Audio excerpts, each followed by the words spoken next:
તો ભારત દેશ ભરોસાનો દેશ છે. અને પાકિસ્તાન વારે ઘડી અમરીશભાઈ કીધા કરે છે કે અમારે કાશ્મીર જોઈએ છે. એને ખબર છે કે અહીં કોઈ ભગુડાથી બસમાં બેઠું હોય તો મહુવા સુધીમાં સીટ નથી આપતો. BRTS માં બેઠા હોય કાં તો ST માં બેઠા હોય ફૂલ એમાં કઈ અમે જગ્યા રૂમાલ રાખી દીધો એટલે પતી ગયો. એના બાપુજીની બસ થઈ ગઈ.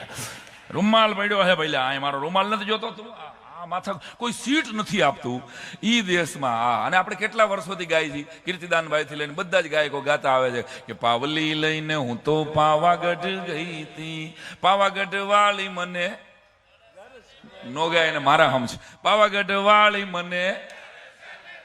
મને દર્શન દે. હા જો આ નહીં તો મારી પાવલી પાછી દે. આ પેલી બે લીટીમાં માતાજીની ભક્તિ છે, પણ આજે છેલ્લી બે લાઈન આવી ને કે નહીં તો મારી પાવલી પાછી દે. ગુજરાતી પ્રજા માતાજીને કહી દે કે માતાજી દર્શન નો આપો તો પાવલી પાછી દેવી પડે. આ ગુજરાતી પ્રજાના મૂળ અને કુળના વડાપ્રધાન અને ગૃહમંત્રી પાસેથી પાકિસ્તાનને કાશ્મીર જોઈશ. રામ ભજો નો ભેગું થાય. પાકિસ્તાનને કદાચ ખબર